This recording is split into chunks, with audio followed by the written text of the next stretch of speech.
Hi everyone, welcome to Remarkable. This video is going to be about introducing your essay, writing a good solid introduction that gets the reader interested and involved in the argument you're about to make. It's important to remember that as markers, we want to know what it is you're going to say straight away. We want to get to the heart of the argument and we want to know what your response to that prompt or that question is going to be.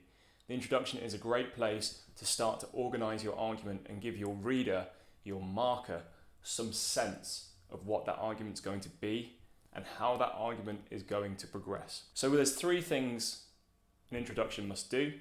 The first thing you want to do is introduce the essay with a bit of context. You want to ease your reader into the issue. You want to say something along the lines of, this issue matters. So let's say we're talking about urbanisation. You might start your essay with the line, more people than ever are living in cities, and as of 2017, more people lived in cities than lived in the countryside. Something that gives that essay an obvious weight. You know, there's a reason you're writing about this and it's important. Second thing it needs to do, you need to define your key terms. So let's take that term urbanisation. If you were writing an essay about this topic, you would have to define it. You'd have to say what you meant by urbanisation. This is the same for all subjects. If you're doing psychology and you need to explain a certain psychological term, maybe you want to talk about heuristics and biases. Now, why do you need to define your ideas? A classic mistake that students make in essays is to write like the marker is the marker. But this is wrong. Your marker is looking for you to demonstrate your knowledge. So you can't assume that the marker knows these things. There is a pretense going on in essays. Even though you know full well that the marker knows the definitions of these terms, you have to pretend like they don't and explain them, because all essays will be looking for understanding and comprehension. The third thing you have to do is tell us how you're going to answer the question.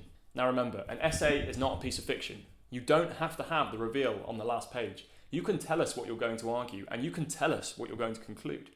The nice thing about doing that is it gives the reader a roadmap. They see the structure of your essay developing as you go through it. That's the three things you have to have in the essay. Some context, some definitions, and telling us what you're going to argue. Here is a second year essay I wrote. I've taken the introduction and the question here and I've just put them in a different Word document here. The first one, unedited, untouched. The second one, the edited version. And the third one, the edits with all the changes made. And then those three characteristics highlighted in different colours for you to see. This paragraph looks very messy. I've made lots of cuts. If you watch my video on cutting words, you know I like to cut needless words. What I really want to focus on in just after I've made these first few changes is what that first sentence does. The first sentence is context. So the romantic vision of rural communities influences many groups of people. That's the context, but it sets the scene and it says to the reader this is important. This vision is known as the rural idyll, an imagined construction of life in rural places. So together those two sentences are doing two parts of what an introduction needs to do.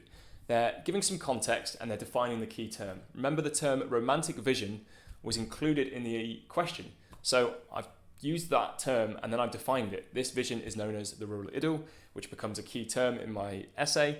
I go on to define that key term, an imagined construction of life in rural places. Sentence 2 is just explaining that definition further. The rural idyll homogenizes rural places and presents them as tranquil and bucolic. It is important to note the concept of the rural idyll is specific to the United Kingdom and that the rural is imagined in varied ways around the world.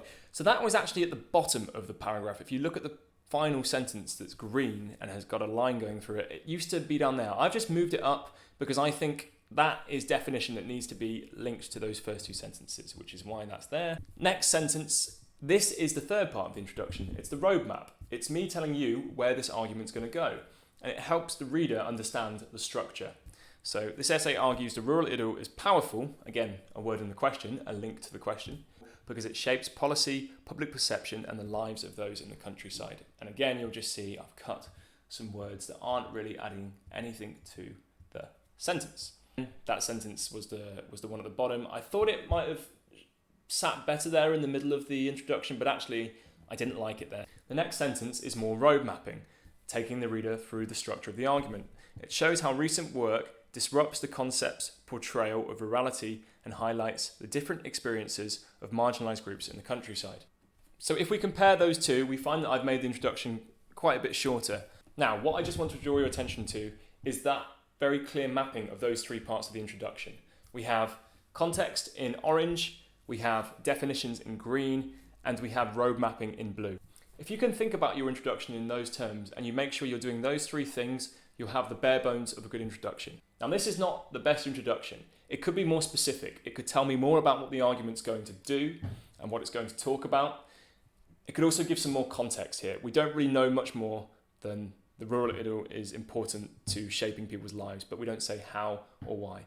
So those are the two things that I would add to this introduction to improve it. A more specific outline of where the argument's going to go, so more blue, and a little bit more orange that's more specific as well. So those are introductions. Thanks for watching. Stay tuned for another video and subscribe if you're enjoying, because it would encourage me to make more. But bye for now.